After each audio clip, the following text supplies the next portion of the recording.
Hello, my friend. Today I will tell you another long-forgotten legend. Close your eyes and let the magic transport you to Middle-earth. Our journey begins. The white city gleamed like a dream in the morning light. From the high towers of Minas Tirith, banners of the king fluttered proudly in the wind. The silver tree of Gondor, crowned with 7 stars. After long years of darkness, peace had returned to the realm. Yet, as every wise man of the South knew, peace was never a thing that came to stay forever. It had to be guarded, tended, and earned anew with every passing year. King Elisar tel Contar, known in other days as Aragorn, son of Arathorn, ruled from the throne of his forefathers. In the high court he spoke with the captains and stewards of the land, and his queen, Arwen Undomiel, the Evenstar of her people, walked often among the gardens of the citadel, where the white tree blossomed once more. All was well within the city, and yet not all hearts were at ease. For beyond the green fields of Losarnak and the shining waters of the Anduin, strange tidings had begun to drift north, whispers of movement in the lands of Lebanon, near the banks of the river Gilrain. Shepherds spoke of riders seen at dusk, clothed in black cloaks without banner or crest. The local folk said they came from the sea, from lands once held by the king's men of old, proud descendants of Numenor, who in the last days of that isle had turned their hearts toward darkness. In the great hall of the tower, Captain Baragond of the guard knelt before the king. "My lord," he said, "the messengers from Ithring have returned. The rumors are not idle. There are indeed riders abroad, not many, but bold, and they have taken refuge in the old fortresses that stand among the southern hills." Aragorn's gaze grew grave. Those ruins were once bastions of Gondor, before the shadow crept into every corner of the south. If such men hold them now, we must know their purpose. "I will lead a company, sire," said Baragond, hand on heart. "We will uncover what evil stirs." The king nodded. "Take Mablung of Ithilien with you. His eyes see far, and his counsel is steady." And so the matter might have ended. But unseen by all, a youth stood listening beyond the carved pillars of the hall. Eldarion, the son of the king, heir to Gondor and Arnor, had heard every word. His heart beat fast within his breast. He was not a child any longer, tall and keen-eyed, with his father's bearing and his mother's quiet grace. Yet he was still kept far from danger, bound to his lessons, his sword play, and the measured duties of the court. That night, beneath a sky of clear stars, Eldarion walked upon the battlements, gazing south, where the mountains stood in shadow. He thought of the deeds of his father, the battles fought, the courage proven, and a restless fire stirred within him. "Peace is good," he whispered to himself, "but peace must be guarded. If evil rises again, should not the heir of the king stand with his people?" By dawn, a decision was made in his heart.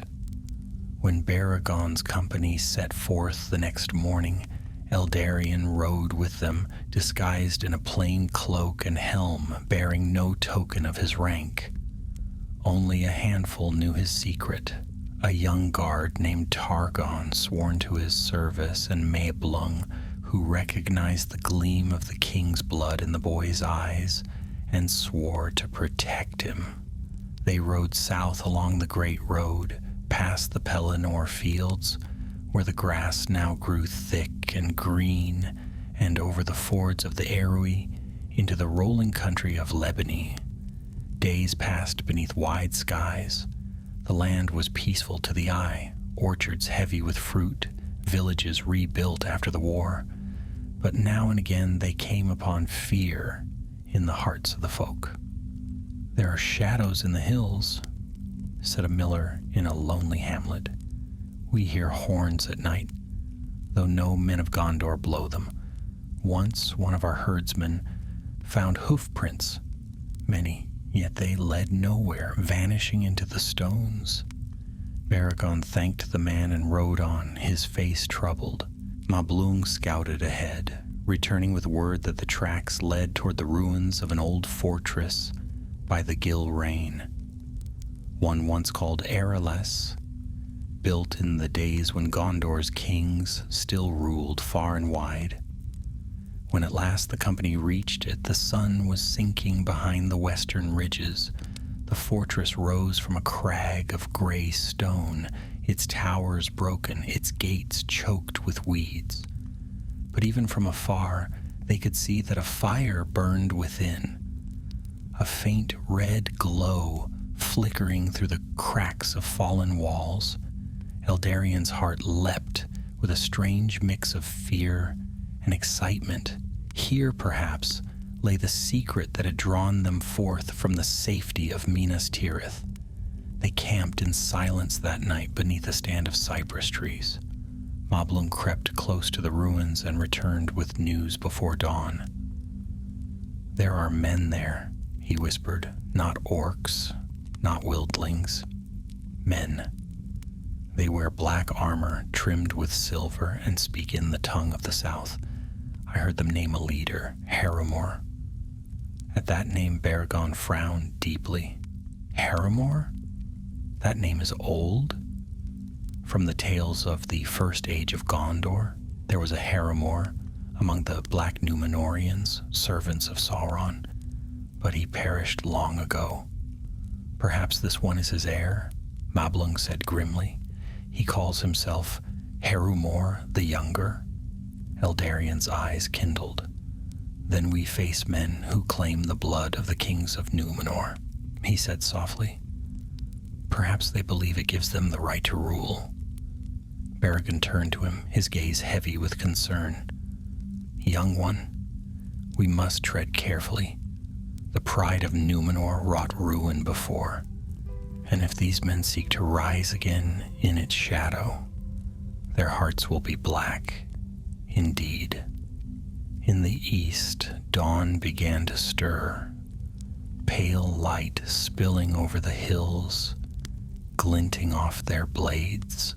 The men of Gondor made ready to move, not knowing that before the next night fell, the heir of the king would walk straight into the grasp of his enemies, and the shadow of ancient Númenor would rise once more in the southlands of Gondor.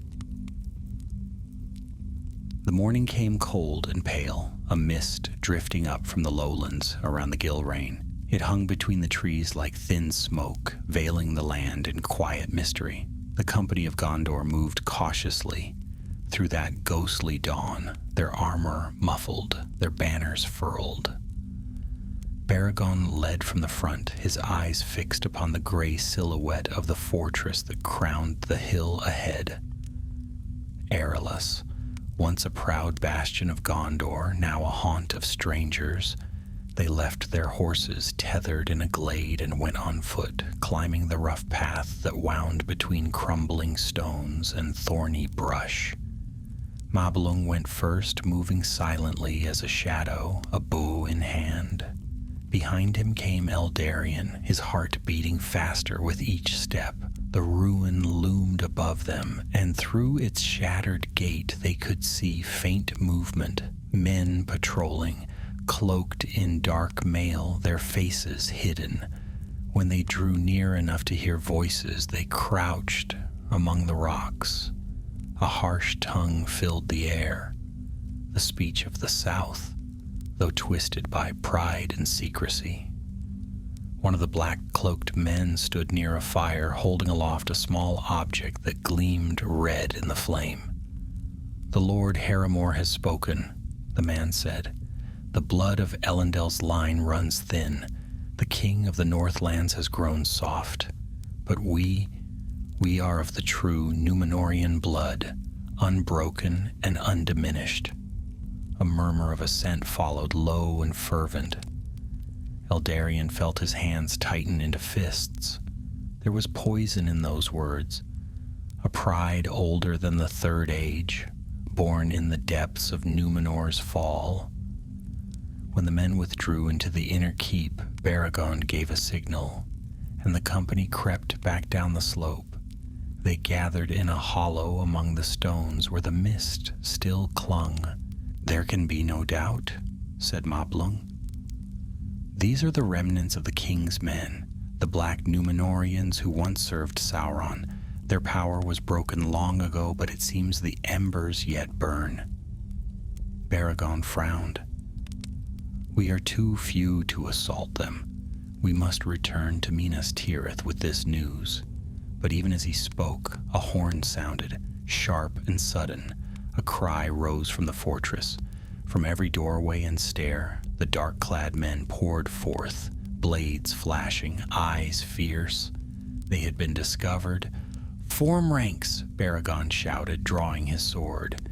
Steel met steel, and the quiet of morning was shattered. The first wave of enemies came fast, but the men of Gondor held firm. Eldarion fought beside Targon, his training alive in his hands.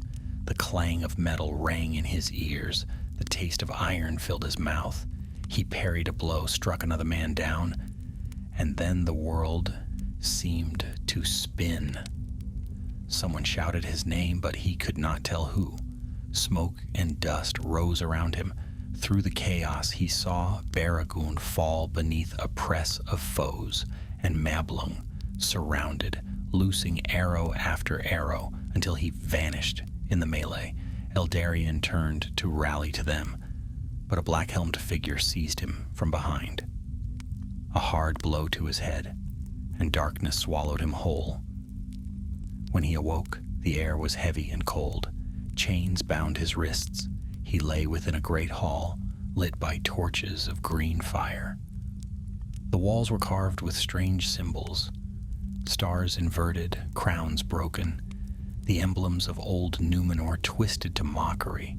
Before him stood a tall man clad in black and silver, his face pale and proud. His hair was dark as midnight, and his eyes gleamed with the light of cruel wisdom. "So," the man said softly, "one of Gondor's young lions strays too far from the den." He knelt beside Eldarion, studying him. "You are no common soldier. Your hands are too fine, your voice too noble. Who are you, boy?" Eldarion said nothing. The man smiled thinly. "I am Harumor, of the blood that once ruled Númenor before its fall. My forefathers built these lands before the kings of the north came to steal them. And soon the name of Harumor shall rise again.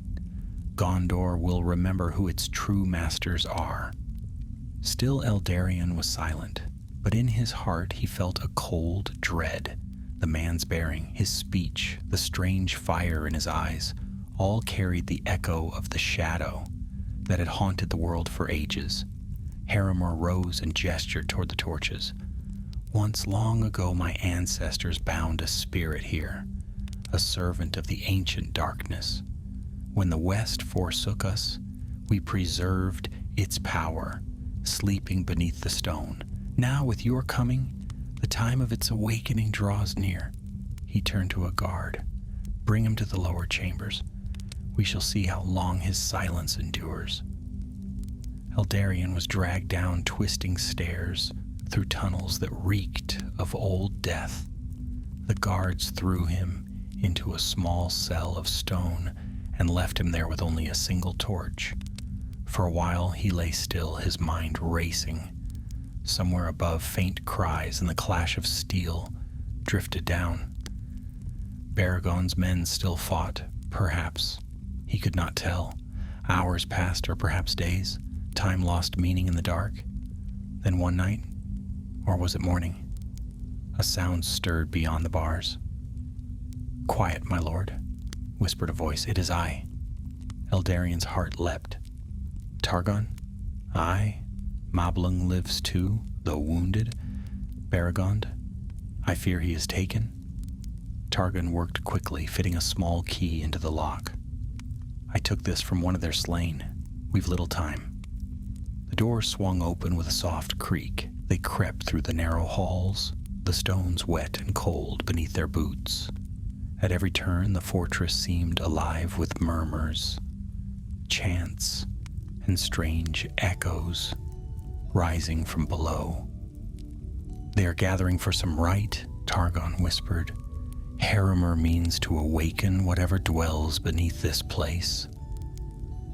As they passed a half-open archway, Eldarion glanced within and froze. There, upon an altar of black stone, lay a great iron vessel inscribed with runes of flame.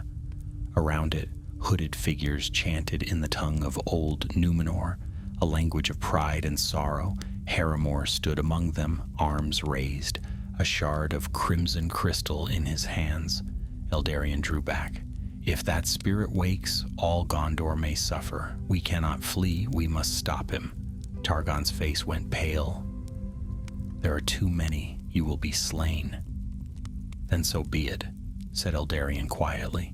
A king's son cannot run while his land is in peril. He turned and drew his sword. The blade caught the flickering torchlight, glimmering faintly.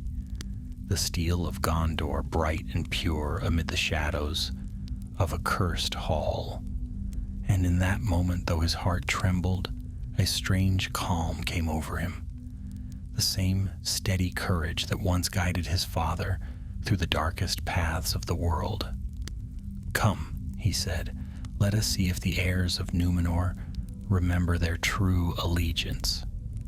Together they stepped from the shadows into the fire-lit chamber, and the battle for the soul of Gondor began.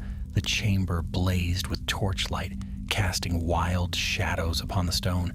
The air was thick with the scent of burning oil, and the low, rhythmic murmur of voices speaking in a tongue that had not been heard in the halls of men for an age.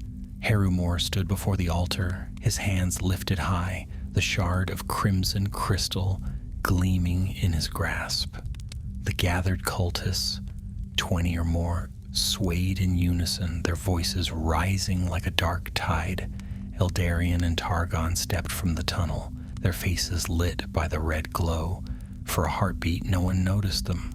The chant held all eyes to the altar. But when the son of the king raised his sword, its clear steel flashing in the firelight, the chant faltered. By the white tree and the blood of Elendil, Eldarion cried, this rite ends now. The words struck like thunder. For a moment, even Herimor seemed startled. Then he laughed, cold and cruel. So, he said, the cub shows his teeth. I thought I knew that look in your eyes, boy. You are of the line of Isildur, are you not? The son of the pretender who calls himself Elisar? Eldarion met his gaze. I am Eldarion of Gondor, and by my father's oath I forbid your evil here. A hiss swept through the cultists. Herimor's eyes burned with a strange light. Then your blood will sanctify this awakening. Take him. The room exploded into motion. Blades flashed, torches fell. Eldarion and Targon fought back to back, their swords singing through the din. The men of the Black Numenorians were strong, but they fought with the frenzy of zealots rather than the skill of trained soldiers. Eldarion's blade struck true, driving one back, then another, yet they were too many. Hands seized Targon's arm, dragging him down. Eldarion turned, cutting one loose, but in that moment Herimor moved, swift as a serpent. With a word in the old tongue, he hurled the crimson shard toward the altar. It struck the iron vessel with a ringing crack, and the red light flared blindingly bright. The ground shook. A deep moan rose from beneath the stones, like the sigh of something ancient and long buried. The torches guttered, their flames bending inward as if drawn by some unseen breath. "Too late," Harimer shouted. "The spirit wakes, the power of the West is broken, and Númenor shall rise again."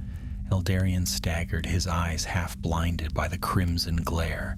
The vessel split, and from within poured a shadow, thick as smoke, yet alive, coiling and twisting into a shape that was not wholly of this world. A voice spoke, deep and terrible, echoing in the minds of all who heard, "Who calls me from my sleep?" Haramor fell to his knees, arms outstretched. "I am your servant, Lord of the Forgotten Deep. The blood of Númenor calls you." The shadow turned toward him. Two eyes like burning coals opened in its misty face. "I remember no servants, only those who broke their oaths. You are mortal still. You will serve me in death." Before Haramor could cry out, the darkness enveloped him. His scream was short, cut off as the shadow consumed him utterly. Targon pulled Eldarion back. "My lord, we must flee. The spirit cannot be slain by mortal steel." But Eldarion's gaze was fixed on the altar. Amid the wreckage lay something glinting, a small silver token, half buried in the dust. He reached for it instinctively, feeling a pulse of warmth through the cold air. It was a medallion bearing the device of a white tree, encircled by 7 stars, the mark of Isildur's line. A memory stirred, half remembered from tales his father told. When the shadow of Númenor returned to Middle-earth, Isildur carried this token to bind the loyalty of the faithful.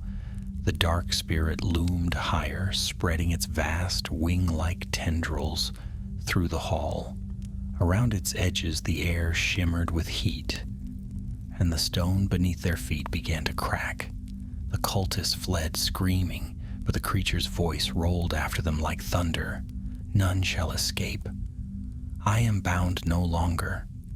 Eldarion held the medallion aloft. "Then hear the air of Isildur, spirit of darkness. By the faith of the West and the light of the white tree, I command you. Return to the void that awaits you." The medallion flared white.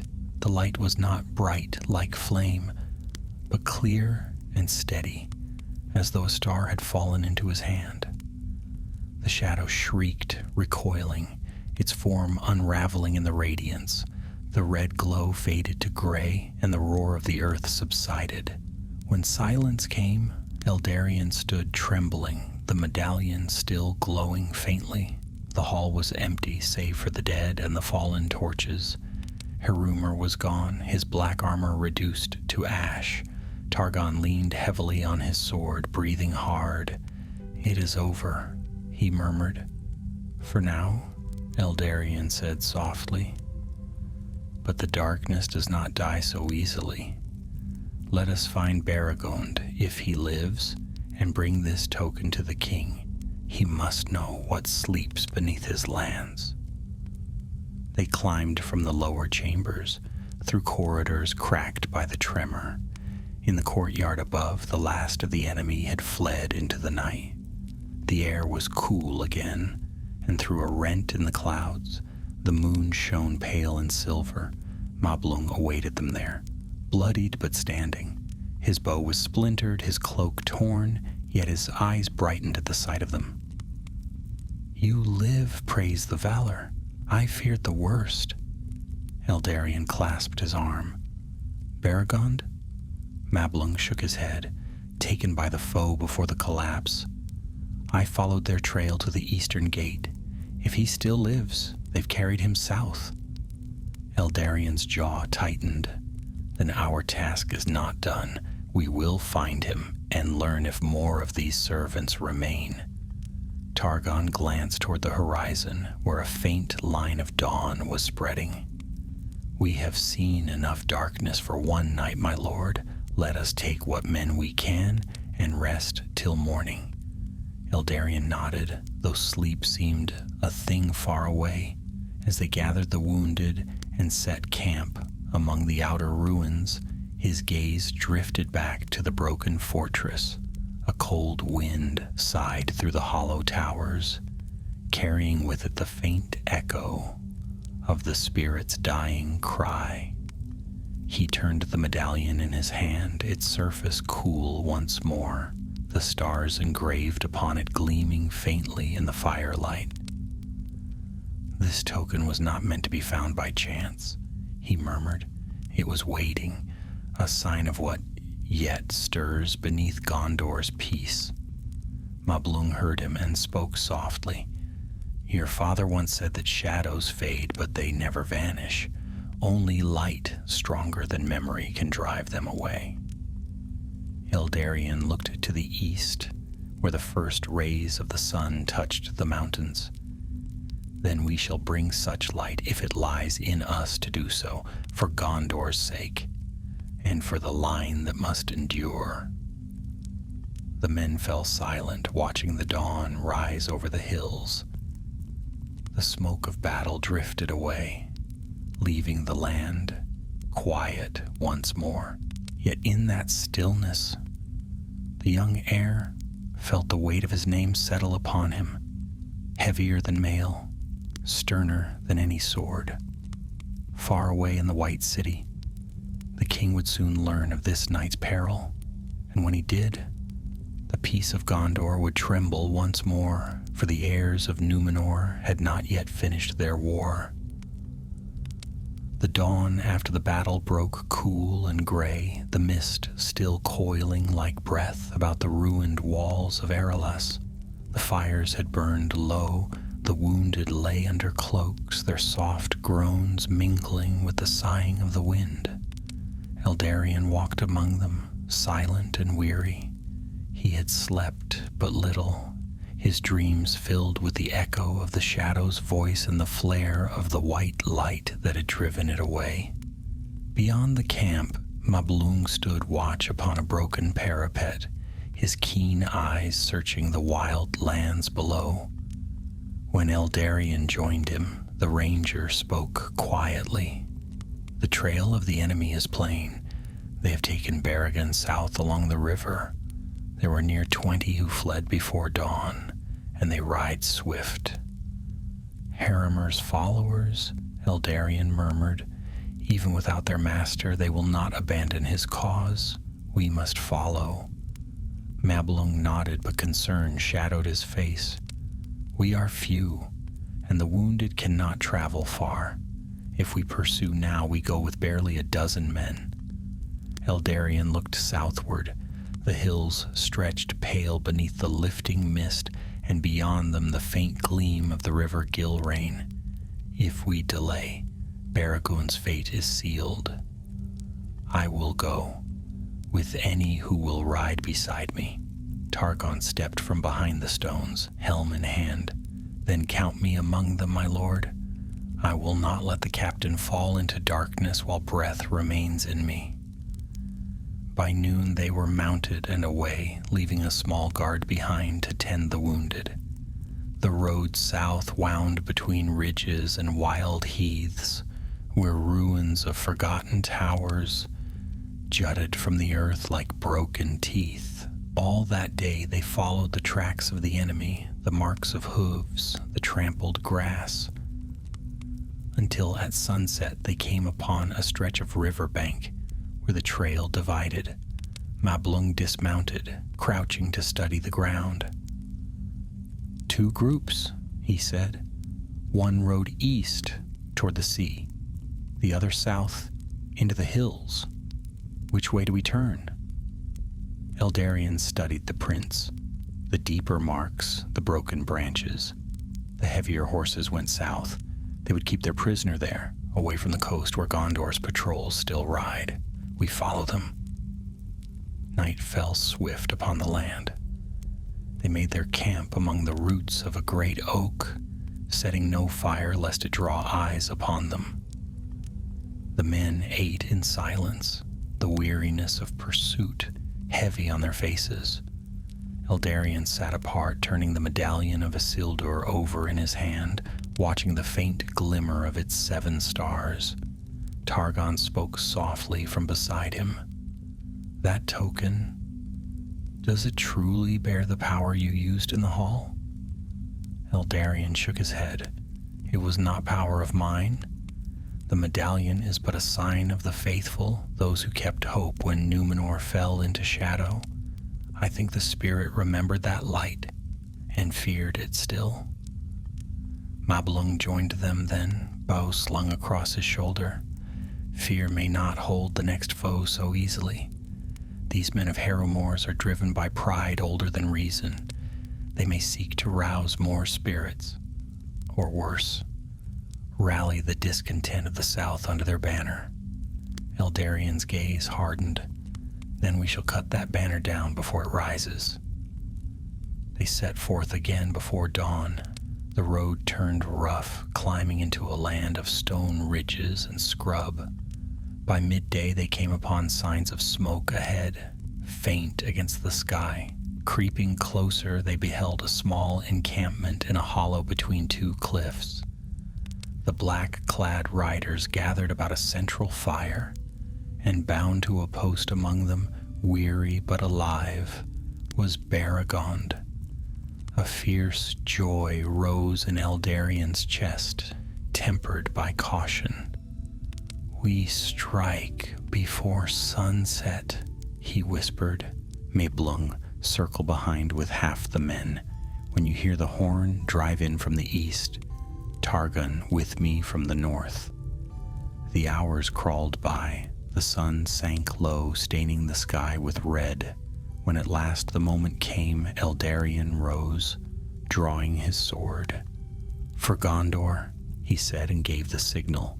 The horn of Mablung rang through the ravine, clear and wild. From the shadows, the men of Gondor charged, their blades catching the last light of the sun.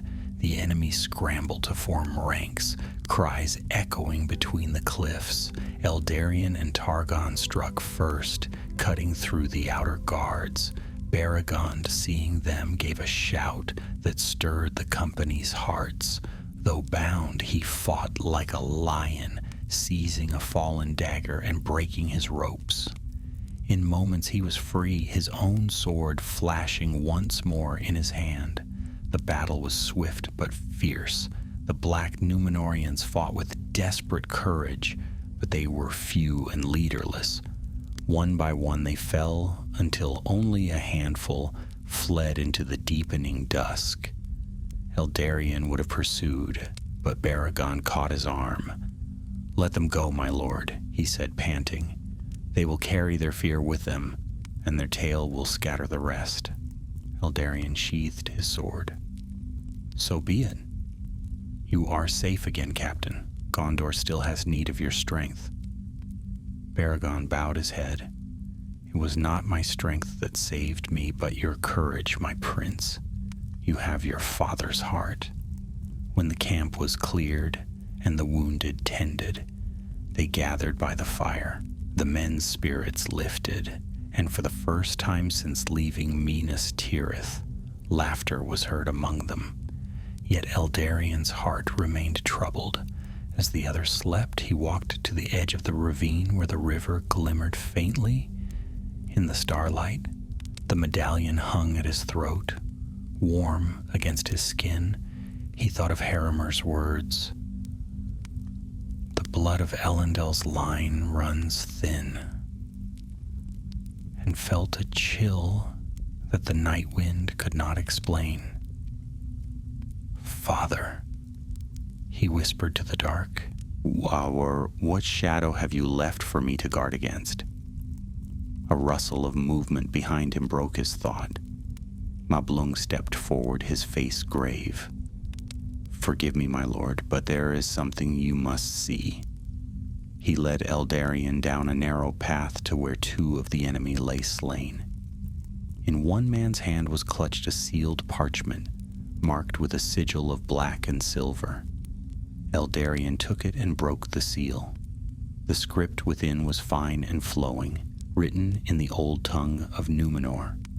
Mablung translated in a low voice, "To the faithful beyond the sea, the line endures. The Lord Harumor prepares the awakening. When the stars fall, the king shall return." Eldarion stared at the words. "Beyond the sea? There are others?" "It seems so," said Mablung. "Harumor was but one flame of a greater fire. Somewhere others wait." Eldarion folded the letter carefully, his expression hardening. "Then this is no mere rebellion. It is a remnant of the pride that drowned Numenor, still dreaming of dominion. We must carry this to the king. Gondor must be warned." He looked once more to the dark horizon, where the land fell away toward the sea. The wind rose, carrying with it a faint, distant sound, as of a horn far away, or perhaps only the sighing of the waves. But in that sound Eldarion felt the stir of fate, and he knew their journey was far from over. Somewhere beyond those hills, the last heirs of the fallen West plotted still, and the peace of Gondor stood upon a knife's edge. He turned back to his men, his face set with quiet resolve. "We ride for Minas Tirith at dawn."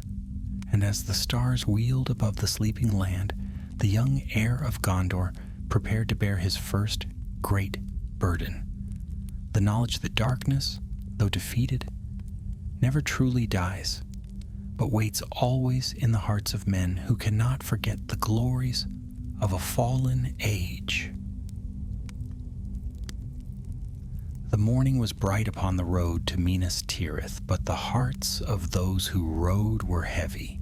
The company moved swiftly northward along the green valleys of Lebanon. The banners of the white tree, hidden beneath plain cloaks, lest they draw attention. Though the sunlight bathed the hills and the scent of late summer filled the air, a sense of unrest followed them like a silent shadow. Eldarion rode at the head, his gaze fixed upon the distant glimmer of the Anduin. For 2 days they traveled, seldom speaking, for each man's mind was filled with the memory of what had passed in Erelas. On the 3rd evening they reached the plains of Losernach, and before them the white mountains rose again, pale and proud, against the darkening sky. The air grew cooler, the scent of pine replacing the dry heat of the south. At their campfire that night, Mablung laid the black-sealed letter upon a stone and studied it once more. "The writing is older than I first thought," he said, tracing the flowing script. "The style belongs to the late Third Age.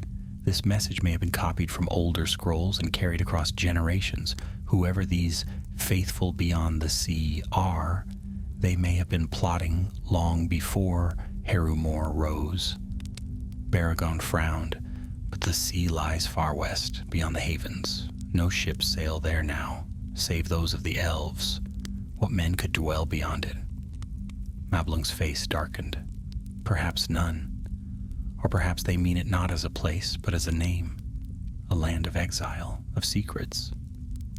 The black Numenorians have always cloaked their truth in riddles." Eldarion sat silent beside the fire, turning the medallion of Isildur in his fingers. The night wind tugged at his cloak, carrying with it the far-off murmur of the river. At last he spoke. "If they believe themselves the heirs of the Old West, their pride will not rest with Harumor's fall.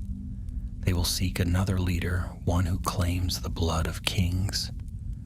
We must uncover where this remnant hides and end their deceit before it spreads." Baragon looked at him steadily. "My lord, your courage is beyond question, but such matters are not for a prince alone. This must be brought before the king." Eldarion nodded. "It shall be. Yet I fear that by the time we reach Minas Tirith, this spark may already have kindled into fire." The men slept uneasily that night, and Eldarion's dreams were troubled. he saw the waves of the great sea rising high, swallowing the towers of Numenor, and upon the wind he heard voices crying, "The king shall return, the king shall return." He awoke before dawn, his heart pounding, and found the first pale light of morning creeping across the land. By midday they reached the outer fields of the Pelennor.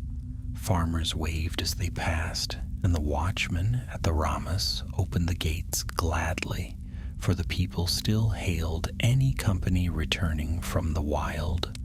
When the white city came into view, gleaming upon the mountain's shoulder, Eldarion felt both pride and weariness. The towers caught the sunlight like burnished silver, and above them the banner of the king flew proudly. In the high air, they entered the city as evening fell. The guards at the citadel bowed deeply when they saw Eldarion dismount, dusty and travel-worn, his companions close behind him. Word spread quickly through the court. The prince had returned from the south, bearing tidings for the king. Aragorn awaited him in the tower hall, where the light of many lamps fell upon white marble and dark banners. Though the years had touched his hair with silver, the king still stood tall and strong, his eyes bright beneath his crown. At his side was Queen Arwen, fair as moonlight upon still water. Eldarion knelt before them, but Aragorn raised him at once. "My son," he said softly, "you were gone without leave. Yet you return alive, and with shadows in your eyes. Speak, and tell me what you have seen." Eldarion recounted all: the fortress of Erelus, the rise of Harumor, the shadow spirit that had been awakened, and the letter they had found. The court grew still as he spoke. When he was done, Aragorn took the black-sealed parchment from Mablung and studied it long in silence. At last he said, "The pride of Numenor lingers still. In the days of my youth I walked among the ruins of Umbar, and I saw how deep the roots of that pride go. The hearts of men are not easily turned from the memory of lost glory." Arwen spoke then, her voice soft yet filled with sorrow, and still the echo of the shadow whispers, "Those who seek dominion for its own sake cannot rest, even in peace." Aragorn turned to his captains. "We cannot let this remnant take hold. If these words speak truth, then there are others who still dream of the old dark kingdom across the sea. We must learn their names, their meeting places, their strength. I will send riders to Dol Amroth and Pelargir. The ships of Gondor must guard the coasts." Baragon bowed. "It shall be done, my lord." When the council was ended, Aragorn dismissed the others but bade Eldarion remain. Father and son walked together upon the high balcony of the citadel, where the wind was cool and the stars shone bright above the mountains. "You have done bravely," Aragorn said. "Few would have faced such peril and lived, yet bravery must walk hand in hand with wisdom. Why did you go knowing the danger?" Eldarion met his father's gaze without fear. "Because I would not live in peace bought by others' toil. I wished to prove my worth to myself and to Gondor." Aragorn smiled faintly, though his eyes were thoughtful. "You are your father's son indeed, but remember, my heir, the measure of a king is not in the battles he wins, but in the peace he guards. To rule is to serve, and to serve is often to wait." Eldarion bowed his head. "I will remember, father." For a while they stood in silence, looking toward the east. Beyond the darkness of the fields, faint lights shimmered on the horizon, the watchfires of men keeping guard upon the borders. Then Aragorn said, "This letter speaks of the king's return. Yet I am already here. They must speak of another, a false king, perhaps. or some heir of the Black Line? We cannot know yet. But if it is true that others gather beyond the sea, then Gondor's peace stands upon uncertain ground. Eldarion's hand went to the medallion at his breast. Then I will go where you cannot, Father. I will seek the truth in the south, or wherever the trail leads. But Aragorn laid a hand upon his shoulder. Not yet. There will be time for such quests. For now we must watch and prepare. The enemy you faced is not gone. He has only changed his shape. That night Eldarion stood once more upon the walls of Minas Tirith. The wind carried the scent of the mountain snows, and the stars burned bright above the white tree in the court of the king. Yet even as he looked upon that fair sight, a shadow stirred within his heart, not of fear, but of foreboding. Far to the south, beyond the reach of Gondor's eyes, ships moved quietly upon the dark sea, their sails black as the night, and upon their prows the same silver sigil gleamed, the sign of Harumor's kin. The storm had not passed, it had only begun to gather. Autumn crept upon Gondor, slow and golden, with winds that carried the scent of harvest and rain. The fields beyond the white city shimmered with ripened grain, and the bells of Lossarnach rang clear across the valleys. Yet within the halls of Minas Tirith, peace was uneasy. Messengers came and went daily, bearing tidings from the coasts and the borders. Strange sails had been sighted upon the southern seas, black and unmarked.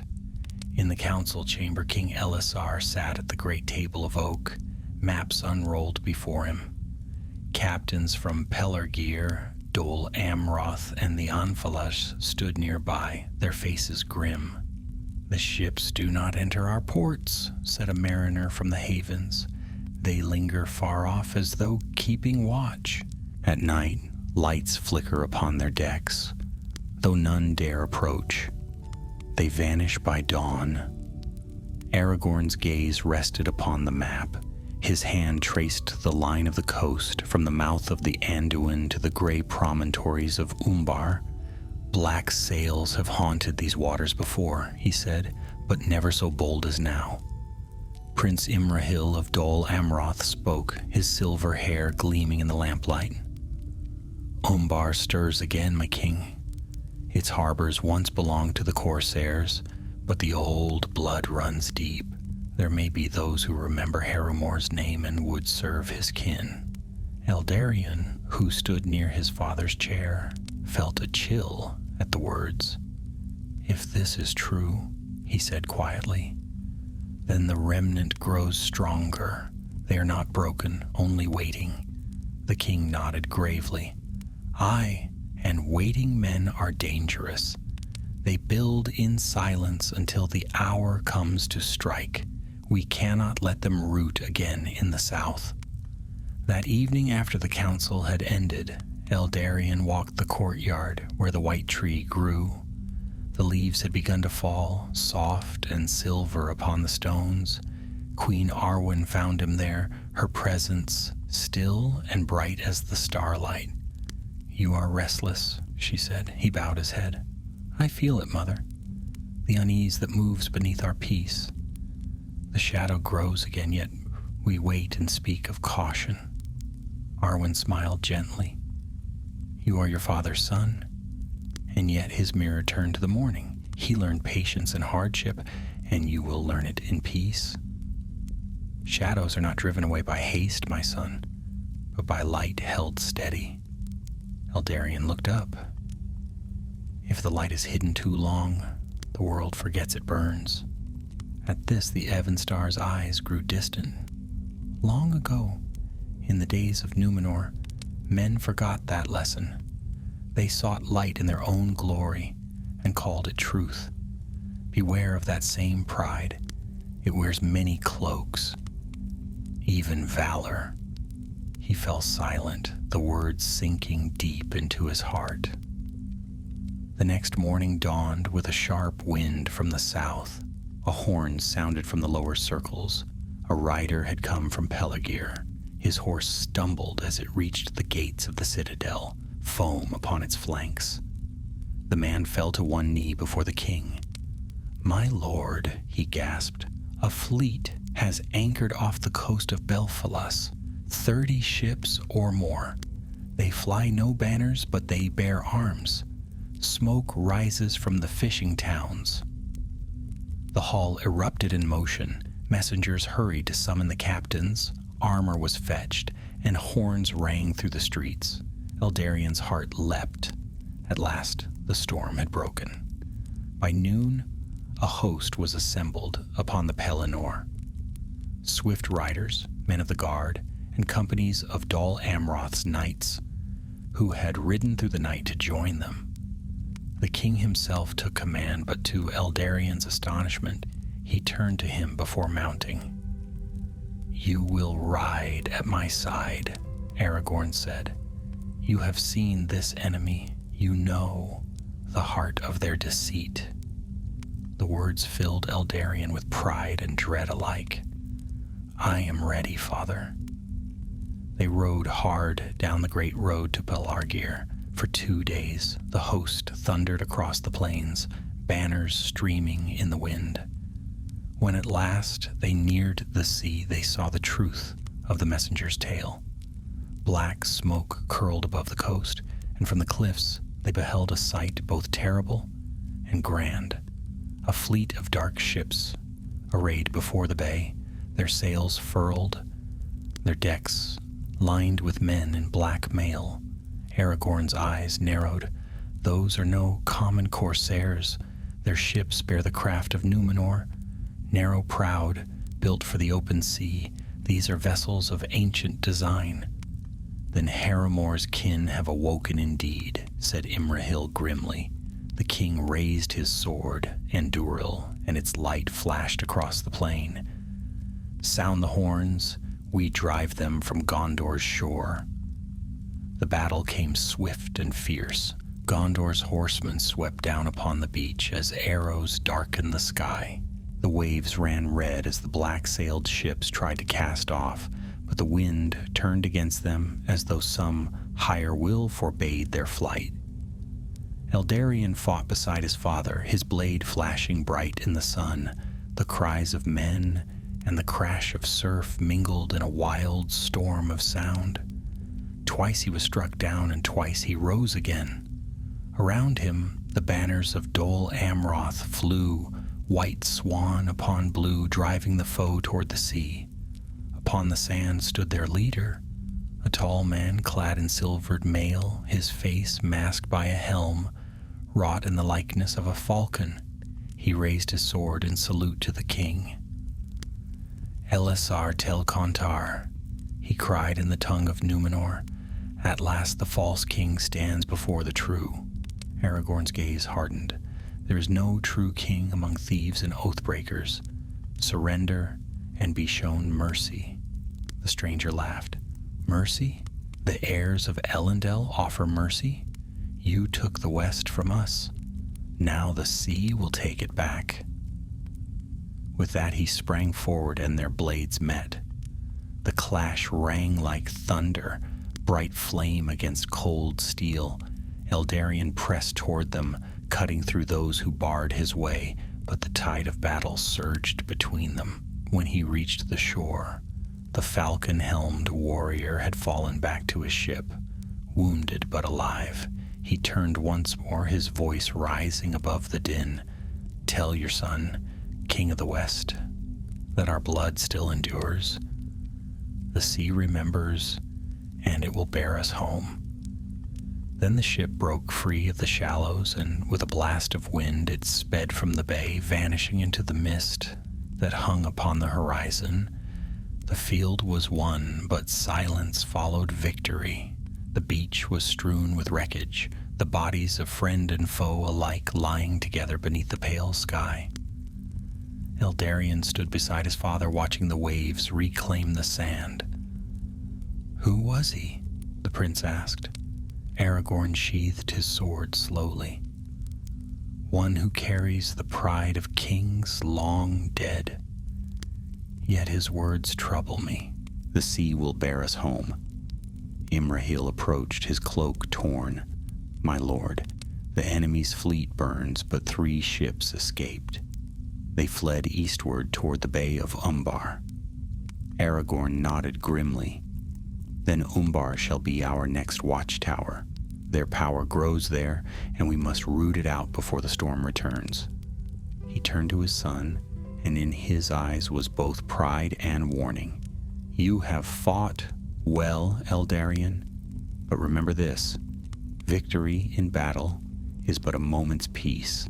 The war that matters is fought within, to keep the hearts of men from turning once more toward the shadow that sleeps in their blood. As the sun set, the fires upon the shore burned low, and the tide washed quietly over the sand, erasing the footprints of the slain. But far out to sea, 3 black sails glided silently through the mist, bearing with them the promise of vengeance and the memory of Numenor's pride, unbroken still. For many weeks after the battle upon the shores of Belfalas, the wind off the sea carried the bitter scent of ash. The coasts lay quiet again, but Gondor's peace was like a field after storm, flattened yet trembling beneath unseen thunder.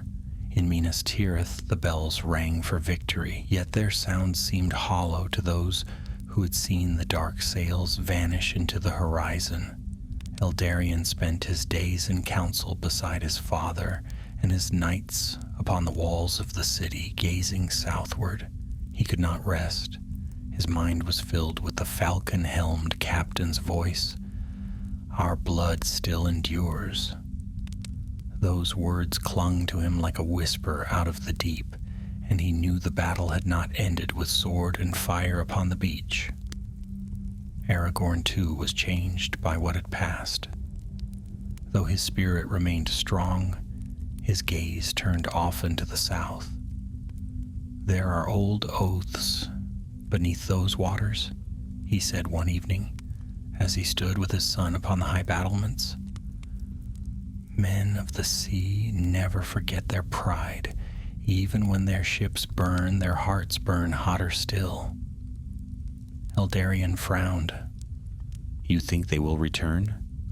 Not yet, Aragorn answered. But the tide always returns, and when it does, it brings with it what was cast away. Winter drew near, sweeping down from the white mountains.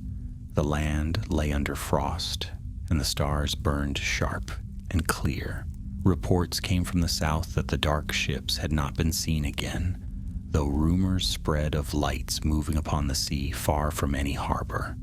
The king ordered the coast fortified anew, and watchtowers were raised upon the cliffs of Anfalas and the mouths of the Anduin.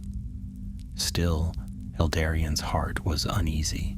Often he rode through the lower circles of the city in secret, speaking with soldiers, mariners, and traders who came from the southern ports. One night, while walking among the harbormen of Pelargir, he met an old sailor who claimed to have seen a ghostly ship drifting in the mists beyond Tol Falas. It was no vessel of men, the old mariner swore, his eyes wide. Its sails shone like moonlight on water, and upon its prow was the mark of a silver crown.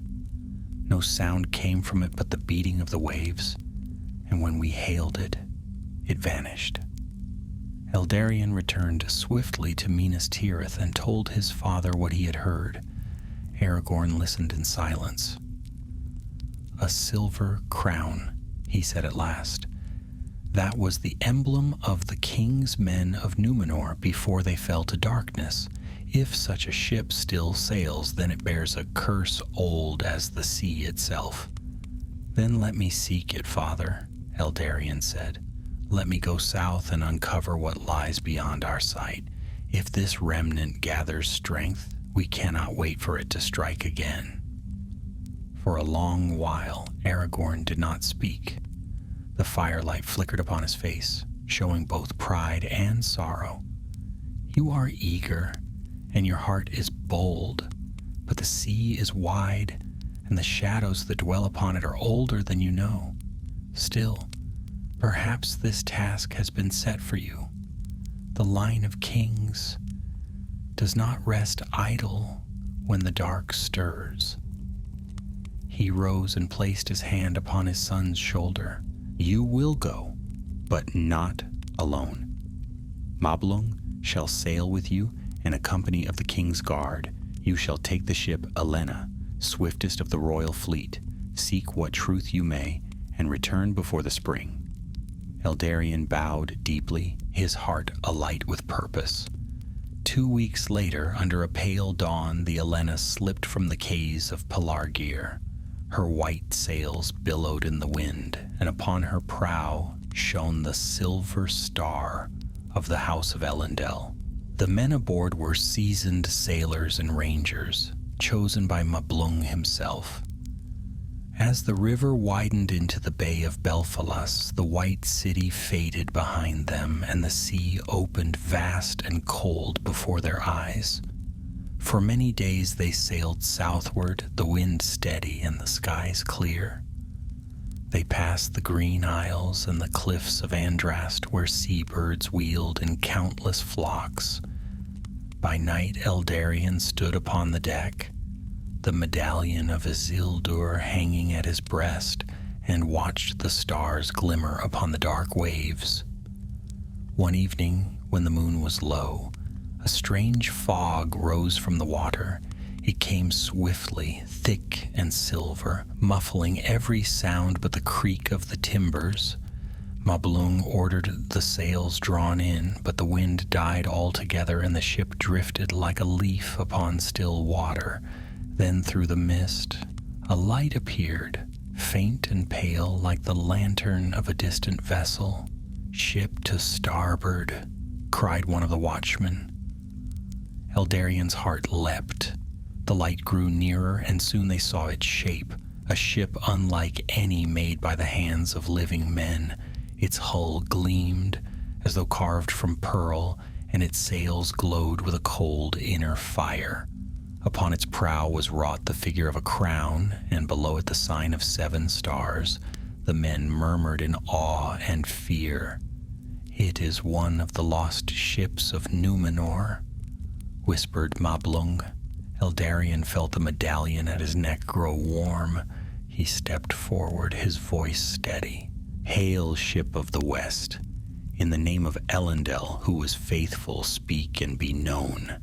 At his words, the ghostly ship slowed, gliding to a halt beside the Elena. A sound like distant bells drifted across the water. Then, from its deck, a figure appeared, tall and robed in silver, a helm upon his brow shaped like the wings of a seabird. His face was pale as moonlight, his eyes dark and deep. "I am Varanil," the figure said, his voice carrying like wind over water. "Once I sailed from Numenor before its fall, bearing the relics of our people. The sea has been my dwelling ever since. Who are you that dare summon the faithful by name?" Eldarion bowed his head. "I am Eldarion, son of Elisar, king of Gondor and Arnor, heir of Elendel himself. I seek the truth of the black Numenorians who have risen again upon these shores. Tell me, spirit of the west, what doom stirs in the south?" The figure's gaze lingered on him long. "You bear the light of the faithful indeed," he said softly, "but the darkness you seek lies not in the south alone. The heirs of the king's men have called upon the sea lords who linger beyond mortal sight. They build not for war of men, but for the return of that which drowned with Numenor itself." Mablung stepped forward. "The return of Numenor? That land is gone forever." Varanil's voice was grave. "So we thought, but there are those who would raise it again, through shadow and sorcery. Even now, in the deeps beyond the Bay of Umbar, they labor to awaken what should never wake." At that, the ghostly ship began to fade, the mists curling around it. "Beware the Falcon Lord," the spirit said as his voice grew faint. "He seeks not a throne upon land, but dominion beneath the waves. Only the heir of Isildur may stand against him." "Wait!" Eldarion cried, but the light vanished, leaving only the cold sea and the whisper of the wind. For a long while none spoke. Then Mablung turned to the prince.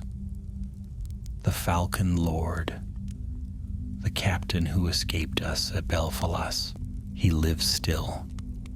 Eldarion's gaze hardened. "And now we know his name and his purpose. We will follow where the spirit has pointed, to the deeps of Umbar. If Numenor's shadow rises from the sea, Gondor will meet it." The Elena turned her prow eastward, and the wind rose once more. Far ahead, lightning flickered over the horizon where the dark waters of Umbar waited. The sea hissed beneath the hull like a living thing, and the men whispered prayers to the Valar. But Eldarion stood unmoved, his eyes fixed upon the storm, for in his heart he felt it, the call of destiny, cold and bright as starlight upon steel. The sea turned against them as they neared the dark waters of Umbar. For 3 days and nights gales roared from the south, driving waves higher than the masts of the Elena. Rain fell like arrows upon the deck, and thunder rolled as though the Valar themselves waged war above the clouds. The men fought to keep the ship afloat, hands raw upon the ropes, eyes burning with salt and fear. Eldarion stood firm beside the helm, his cloak whipped to tatters by the wind. "Hold her steady," he cried to Mablung. "She'll not founder while a son of Gondor stands upon her deck." Through the chaos of storm and spray, the Elena fought on. The men sang old sea songs of Numenor and Elendil, their voices thin against the wind, yet full of courage. By the dawn of the 4th day, the storm broke. The clouds drifted apart, revealing a bruised sky and the pale glow of the morning star. The sea lay still now, vast and glimmering like molten glass. In the distance, the coastline of Umbar rose from the mist, jagged cliffs and black sands, crowned with the ruins of towers long fallen. Once it had been a city of proud men, masters of the southern seas. Now it stood silent, its harbors choked with wrecks and seaweed, its people scattered. Yet even from afar, Eldarion felt that some unseen will lingered there, watchful and waiting. Mablung came to his side. "This coast has ever been treacherous. Few ships of Gondor dare come so close. Shall we anchor and go ashore?" Eldarion nodded. "Aye. The shadow we seek hides among these ruins. We'll leave the Elena under guard and take 10 men inland. The rest must keep watch. If we do not return by sunrise, sail for Minas Tirith and carry word to the king." By evening they rowed ashore in silence. The beach was black as obsidian, the sand glittering faintly beneath the light of the setting sun. Not a gull cried, not a wave broke upon the rocks. The air itself seemed to hold its breath. Among the dunes stood broken statues of men, their faces weathered to nothing. Half-buried walls marked the outline of forgotten temples, where the servants of the Dark Power once gave praise to the Lord of Gifts. Eldarion's boots sank deep into the sand as he climbed the slope, the medallion of Isildur warm against his chest. As night fell, they found shelter among the ruins of a vast hall whose roof had long collapsed. Moonlight spilled through the broken arches, falling upon carvings that showed ships and crowned kings, and beneath them the words of the old tongue. "We return with the rising tide." Eldarion touched the letters with his hand. "This is no chance phrase. the Falcon Lord spoke of the sea bearing them home. Perhaps these ruins are part of his design. Mablung looked uneasily toward the dark horizon. I like it not. The tide turns strange here. The air smells of death and memory. They set watch through the night, though sleep came to none. In the small hours when the moon sank low, a deep sound rose from the cliffs below, a slow, rhythmic thrum, like the beating of a heart beneath the sea. The men stirred uneasily. "Do you hear it?" whispered Targon, clutching his sword. "It comes from the water." Eldarion moved to the edge of the ruin and looked down. The tide had risen far beyond its mark, covering the lower rocks. In the moonlight, he saw something vast moving beneath the waves, shapes like great pillars of stone, yet shifting, alive. A faint glow pulsed deep below, and as he watched, the thrum grew louder. Suddenly, the sea erupted. A towering form rose from the depths, a colossal shadow of iron and coral, crowned with a helm of gleaming silver. The water streamed from its shoulders like rain from a mountain. In its wake, smaller shapes surfaced, ships half drowned yet sailing, their masts broken, their hulls glowing with ghostly light. The men fell back in terror. "What devilry is this?" cried Mablung. A voice rolled across the sea, deep as thunder, clear as the ringing of steel. "Eldarion, son of Elisar, you come unbidden to the grave of kings." Upon the central ship stood a tall figure clad in armor of black and silver, the Falcon Lord. His helm glinted in the moonlight, and his eyes burned with a pale fire. Behind him upon the deck, a host of men and spirits moved in silence, their faces veiled by the sea's mist. "I warned your father," the Falcon Lord called, his voice echoing over the waves. "Gondor's crown is not the only one that claims the west. Behold the heirs of the Sea Kings reborn." Eldarion lifted his sword, though awe held him silent. "You speak of a kingdom drowned by its own pride," he said at last. "It shall not rise again while the heirs of Elendil stand." The Falcon Lord raised his arms, and the waves surged higher. "You are too late, son of Elisar. The deep remembers its own. Even now the heart of Numenor stirs beneath the sea, and I am its voice." The water glowed brighter. Beneath the surface, the outlines of towers and domes could be seen, vast and luminous. For a moment, Eldarion glimpsed what might have been a city. Columns of marble, streets of gold, all drifting in shadow. The sight struck his heart with both wonder and dread. "Behold," said the Falcon Lord, "the city of kings reborn. Join me, and Gondor shall rule beside it. Refuse, and your white walls will fall into the sea as Numenor once did." Eldarion's answer was swift. "The pride that drowned your fathers will not master me. I am the heir of those who were faithful, and I bow to no shadow, whether upon land or in the deep." The Falcon Lord's laughter rang cold. "Then you shall drown with your faith." The sea roared, and the ground beneath the ruins began to shake. The men cried out as the cliffs split and black water surged upward, flooding the valley. Eldarion seized Mablung's arm. "To the heights, go!" They fled toward the ridge, the flood rising behind them. The Elena lay far off, its lanterns tiny against the dark, and the wind carried the sound of horns as the men aboard saw the sea erupt. Upon the shore below, the spectral fleet advanced, their sails unfurled, though no wind blew. The glow of the drowned city burned brighter, spreading through the waves like fire beneath glass. Eldarion turned to the summit and raised the medallion high. "By the faithful of old, I cast you back." Light blazed forth from the star upon the medallion, pure and fierce. The spectral ships shuddered, their hulls cracking, their lights dimming. The Falcon Lord reeled, covering his face with his arm.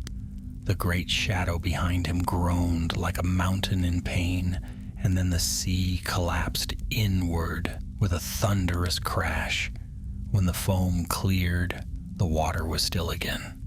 The ships were gone, the glow faded, and only the waves whispered upon the rocks. Mablung fell to his knees, gasping. "What have we witnessed?"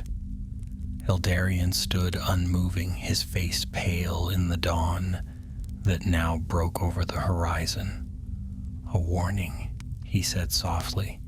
"The sea has not forgotten Numenor, and neither have those who drowned with it." Below them, the tide began to ebb, leaving behind the black ruins of Umbar and the silence of the dead. The dawn that rose over Umbar was pale and cold, casting long shadows across the drowned ruins. Mist clung to the cliffs and the blackened sand, and the only sound was the soft hiss of the retreating tide. The sea had fallen back, leaving behind wreckage, broken oars, fragments of armor, and the shattered remnants of old ships, now glimmering beneath thin water. No trace remained of the Falcon Lord's fleet or of the spectral city that had shone beneath the waves. Eldarion stood upon the high ridge where he had made his stand, his cloak heavy with salt and spray. Around him his men stirred in silence, wearied beyond measure. The medallion at his breast was dark now, its light spent, yet within his heart burned a quiet flame, the stubborn will of the faithful that had defied the sea and the shadow before. Mablung came to his side, his face gray with exhaustion. "The storm is past," he said softly, "but I fear it is not the end. The sea is never silent for long." Eldarion nodded, his gaze fixed upon the horizon where the dawn touched the water. "No," he said, "the Falcon Lord still lives.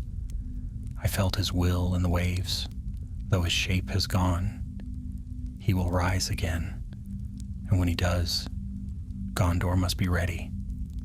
By midday, the company made their way back down the cliffs. The beach was strewn with the debris of the drowned city. Shards of white marble, strange carvings, and stones that seemed to glow faintly, even beneath the daylight. In one place, half buried in sand, they found the helm of the Falcon Lord, the silver wings bent and broken. Eldarion lifted it carefully. "A sign, perhaps," he murmured.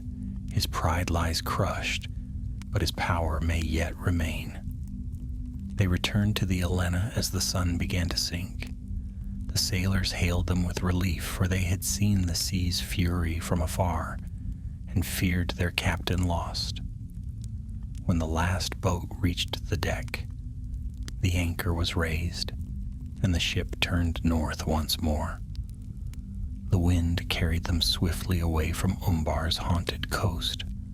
For several days they sailed in silence. The men spoke little, and at night none lingered long upon the deck. Strange lights were still seen far out to sea, brief, flickering glows that vanished when watched too closely. Once, a song was heard upon the wind, low and mournful, like the voices of the drowned. Eldarion slept little. Each night he dreamed of the drowned city, rising again from the depths, its towers gleaming with false starlight. In his dream he saw the Falcon Lord, standing upon its highest spire, his eyes like twin fires beneath the sea. And always he heard the same words: "The tide will return." When at last the Elena reached the waters of Belfalas, the men's spirits lifted. The shores of Gondor shone in the morning light, green and golden, and the white mountains rose far to the north. They came again to the port of Pelargir, where messengers awaited with tidings from the king. Aragorn's summons was clear: "Return to Minas Tirith with haste." By the time they rode through the Ramas Ecor and up the winding road to the city, autumn's hand had faded, and winter's breath crept through the air. The banners upon the towers fluttered against a sky of cold blue. Eldarion dismounted at the gates of the citadel, his cloak travel-stained, his eyes shadowed with weariness. The guards saluted him as he entered the Hall of Kings, where Aragorn sat upon the throne, the light of the setting sun spilling through the high windows. The king rose at once and came down the steps to meet his son.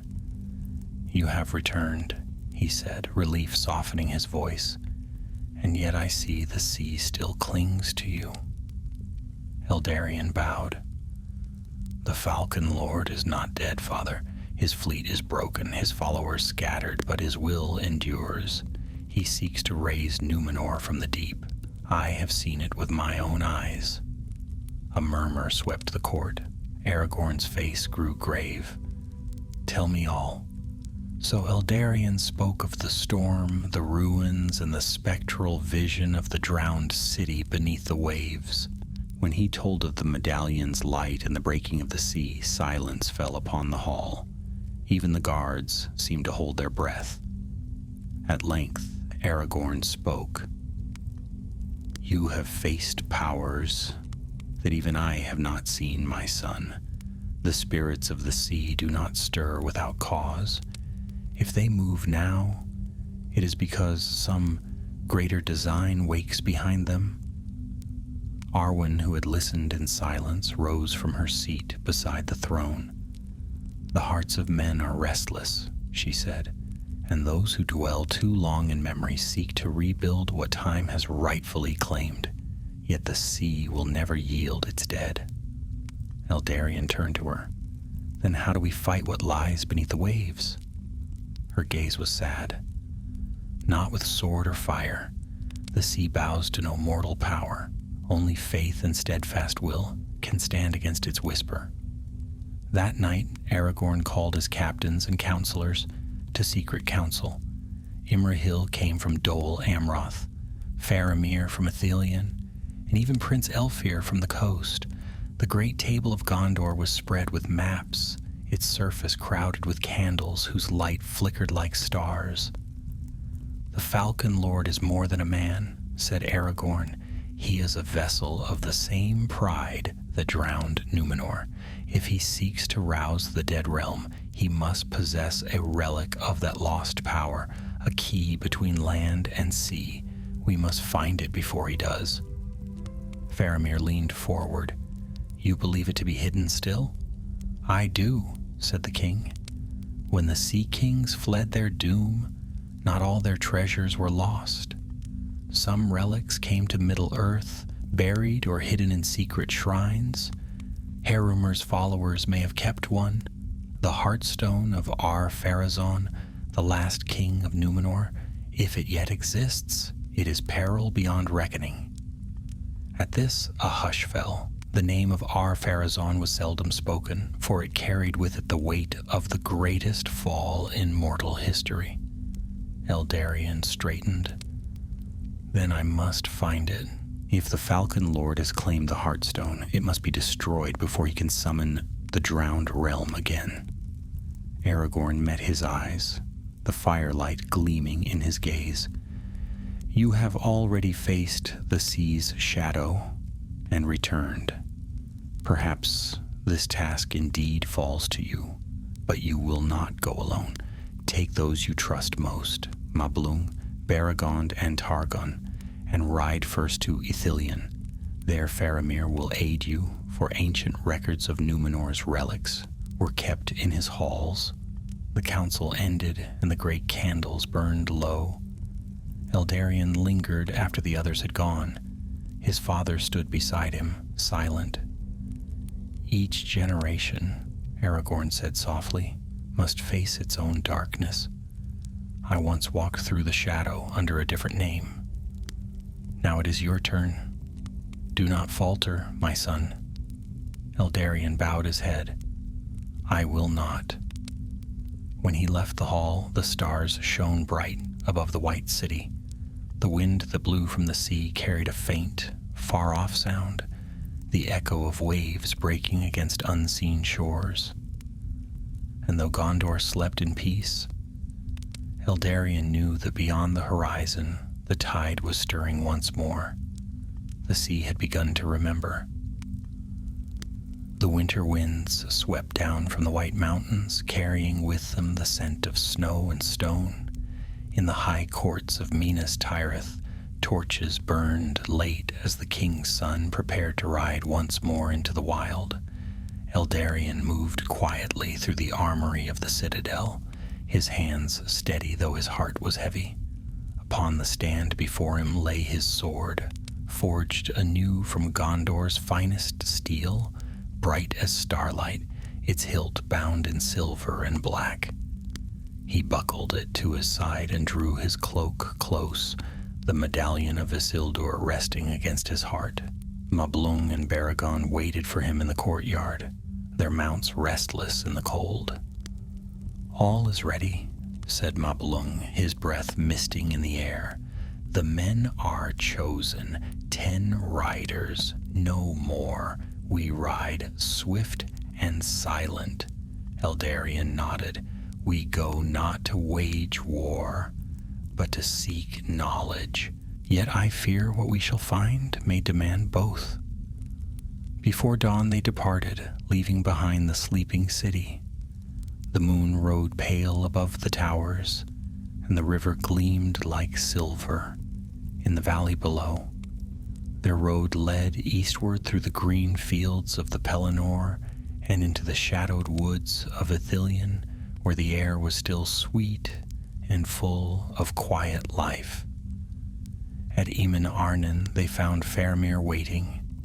Though the years had touched him with gray, the steward of Gondor remained tall and keen-eyed, his bearing still that of the ranger who had once walked the secret ways of the forest. He greeted Eldarion with warmth, though his expression grew grave when he heard the purpose of the journey. "So the sea stirs again," Faramir said as they sat beside the hearth. "I had hoped those days were gone forever, but if the Heartstone of Ar-Pharazôn is indeed sought by your enemy, then we face a peril greater than any host of men." Eldarion leaned forward. "What is this Heartstone truly?" "It was said," Faramir replied, "that when the king of Númenor defied the valor and sailed against the Undying Lands, he bore upon his breast a gem of strange fire wrought in the secret forges of the king's men. In its depths, they bound their pride and their longing, a will that refused to die. When the sea swallowed the isle, the stone sank with him. Yet some claim fragments of its power were preserved, carried by those who escaped the ruin." Mablung frowned. "And you think one such relic lies still within Middle-earth?" Faramir nodded slowly. "Long ago, my father's lore masters found record of a vault hidden beneath the cliffs of Harnan near the southern marches. It was built in the days when Gondor's kings still ruled there, but the craft that sealed it was older, of Númenorian make. None dared open it, fearing what slept inside." "Then that is where we must go," said Eldarion. Faramir's gaze lingered on him. "It is a long and perilous road. The south is restless, and the folk of Harad do not look kindly upon riders of Gondor. Yet I will send guides with you, men who know the secret paths." 3 days later, Eldarion and his companions rode south from Ithilien. The land grew wilder as they passed beyond the green woods into the stony hills that bordered Harandor. Winter sunlight fell pale upon the ridges, and cold winds swept across the plains. The people they met along the way were wary, shepherds and wanderers who bowed their heads in silence, offering little speech and less trust. At last they came to the cliffs of Harnan, where the land dropped steeply to a narrow valley, and the river ran dark and deep between the rocks. There, half hidden by vines and stone, they found the entrance Faramir had spoken of, a great door of black metal, its surface engraved with strange runes that shimmered faintly in the dim light. Mablung traced the markings with his gloved hand. "This is no work of Gondor," he said. "The letters are of the ancient tongue, Númenórean, of the king's men, not the faithful." Eldarion drew the medallion from his neck and held it before the door. The 7 stars upon it glowed softly, and the runes answered, flickering like embers. A low tremor passed through the ground, and with a sound like the sighing of waves, the great doors slowly opened. Beyond lay a stair descending deep into the earth. They lit their torches and went down, their footsteps echoing in the silence. The air grew cold and heavy, thick with the scent of salt and stone. Strange carvings lined the walls, ships sailing upon dark seas, crowned kings standing before rising waves. At last they reached a vast chamber. In its center stood an altar of white marble untouched by dust or decay. Upon it rested a crystal sphere, faintly glowing from within, the Heartstone. Its light was not warm but cold, like moonlight trapped in ice. The men drew back, uneasy. Even Mablung hesitated. "It feels alive," he whispered. Eldarion stepped forward, his heart pounding. "If this is the power the Falcon Lord seeks, then we must take it before he can." But as his fingers brushed the surface, a voice spoke, soft, yet echoing through every corner of the chamber. "Why do you disturb the rest of kings?" The light within the Heartstone brightened, swirling like smoke. A figure seemed to take shape within, tall, crowned, and terrible. The eyes of the vision burned golden, and its voice deepened to a roar. "The sea is mine. None shall deny the return of Númenor." The torches guttered and died. Darkness swept the hall, pierced only by the cruel gleam of the stone. The ground shook, dust falling from the ceiling. Mablung drew his sword. "It wakes!" Eldarion raised the medallion high. "By the faithful, be still!" The star upon the medallion blazed with white fire. The Heartstone flared in answer, its light clashing against the glow like lightning meeting sunlight. A sound like a storm at sea filled the chamber. The shadow within the crystal screamed, a voice of rage and despair, and then the light burst outward, blinding all. When the fire faded, silence returned. The crystal lay dark upon the altar, cracked down its center. Eldarion staggered back, his strength nearly spent. The medallion hung dull against his chest, its power dimmed. Mablung caught his arm. "Is it done?" Eldarion looked at the broken stone. "No, we have wounded it, not slain it. The spirit bound within still lingers, and now it will seek another vessel." Baragon's face grew pale. "The Falcon Lord."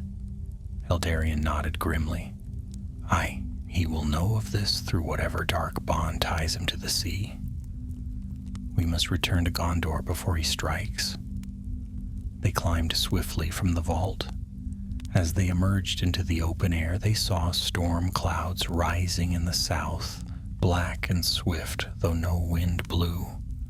The sea was far away, yet the scent of salt and thunder filled the air.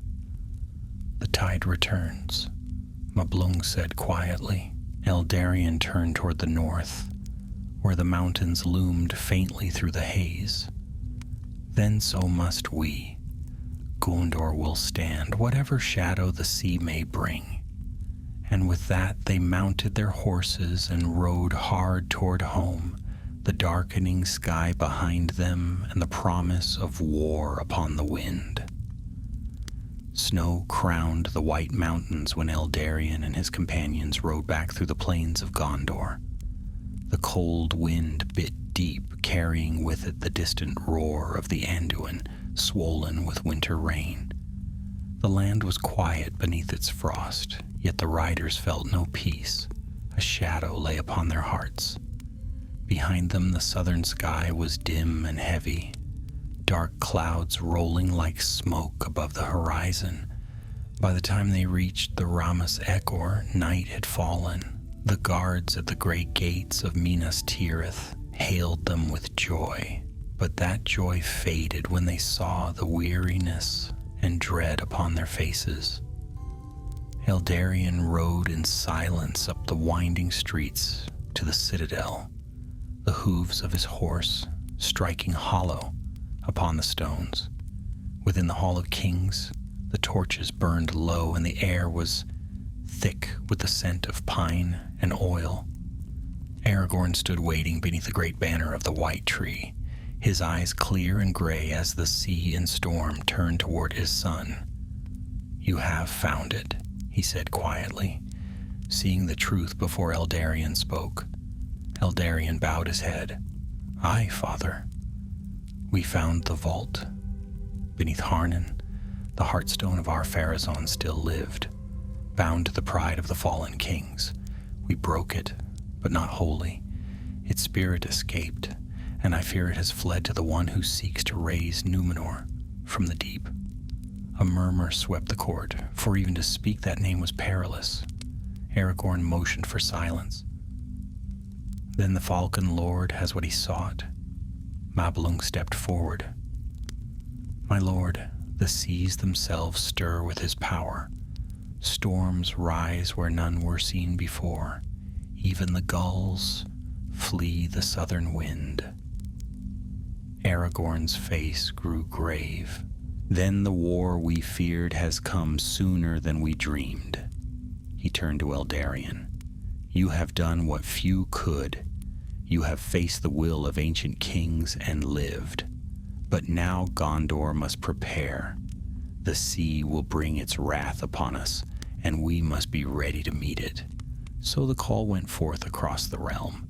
Messengers rode to Dol Amroth, to Pelargir, to the watchtowers along the coasts.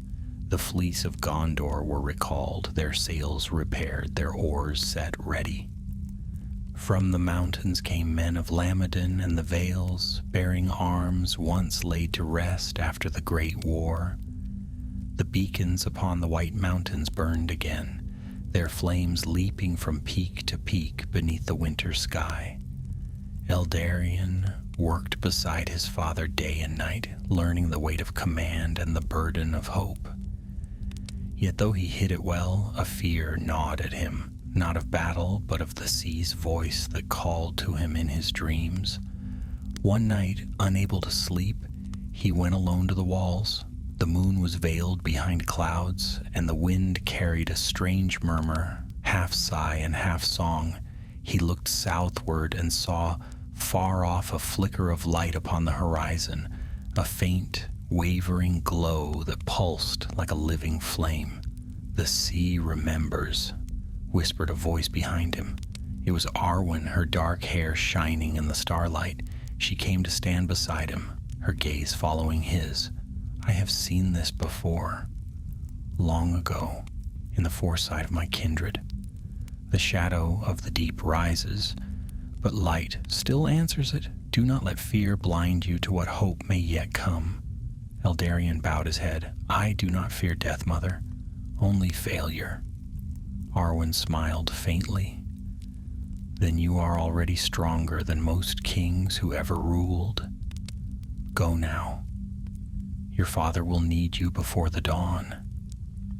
When morning came, black sails were sighted upon the southern sea. The Falcon Lord had returned. His fleet was greater than before, not of mortal ships alone, but vessels wrought of darkness and flame, gliding over the water as if the sea itself bore them in obedience. Lightning flared behind them, and thunder rolled like drums of war. Aragorn and Eldarion rode to the coast at the head of Gondor's host. From the cliffs above the Bay of Belfalas, they looked down upon the gathering storm. The white sails of Gondor's fleet shone bright against the gloom, and upon every mast flew the emblem of the silver tree. "The hour has come," said Aragorn. "Gondor must stand as it did in the days of Elendil. Let none falter." The horns of war rang out across the bay. The waves churned as the two fleets met, light against darkness, mortal courage against the will of the sea. Arrows blazed through the rain, fire leapt upon the water, and the cries of men and gulls mingled with the roaring of the storm. Eldarion fought beside his father upon the flagship Elena, her decks slick with rain and blood. The Falcon Lord's flagship loomed before them, its prow carved in the shape of a crown. Upon it stood the Dark Captain himself, his armor gleaming like wet steel, the broken helm of silver wings upon his brow. "Elisar," he shouted across the waves, "your line ends this day. The sea claims what was stolen." Aragorn raised Andúril high. Its light cut through the storm like a star fallen to earth. "The sea claims nothing that the Valar have blessed," he answered. "Be gone, shadow of pride."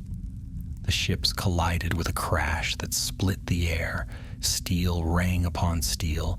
Eldarion leapt across the gap, his sword meeting the Falcon Lord's in a clash of sparks. The force of their blows sent waves surging around them, and lightning flared above as if the very heavens watched. "Son of the Pretender," hissed the Falcon Lord, "do you not see? I am the heir of the true kings. The sea itself obeys me." Eldarion's eyes blazed. "You are heir to nothing but ruin." Their blades met again and again, until with a cry Eldarion struck aside his foe's sword. But the Falcon Lord raised his hand, and the sea roared in answer. From the depths rose the shadow of the drowned city once more. Vast towers shimmering beneath the waves, drawn upward by his will. Eldarion felt the medallion burn against his chest.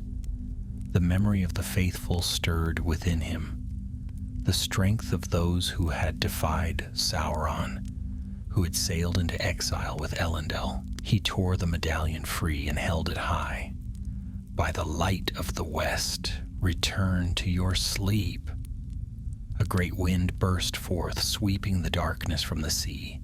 The medallion shone brighter than the lightning, and the shadow faltered. The Falcon Lord screamed, his form unraveling like mist before the sun. The sea crashed down upon the rising towers, swallowing them once more into the deep. When the light faded, the storm was gone. The sun broke through the clouds, casting golden fire upon the water. The black fleet was no more, only wreckage drifted upon the waves. Aragorn stood upon the deck beside his son, weary but unbowed. "It is done," he said. "The sea sleeps again." Eldarion gazed toward the horizon, where calm water now shimmered. "For now," he said softly. "But it will remember. The sea always remembers." Aragorn laid a hand upon his shoulder. "Then so must we. Let memory be our strength, not our chain." They sailed home beneath a clear sky, and the bells of Minas Tirith rang bright when they returned. The people rejoiced, though the king and his son knew the cost of that peace. In the years that followed, tales were told of how Gondor's heir had faced the wrath of the sea and triumphed, not by pride but by faith. And when at last Eldarion came to rule, he set upon his crown the 7 stars of Elendil, not as a claim of power, but as a promise that the light of the faithful would never fade from the hearts of men. Thus the line of kings endured, And though the waves still whispered along the shores of Gondor, their song was no longer one of wrath, but of remembrance. For the sea had yielded its secret, and the heirs of Numenor had learned at last to stand humbly before its depths.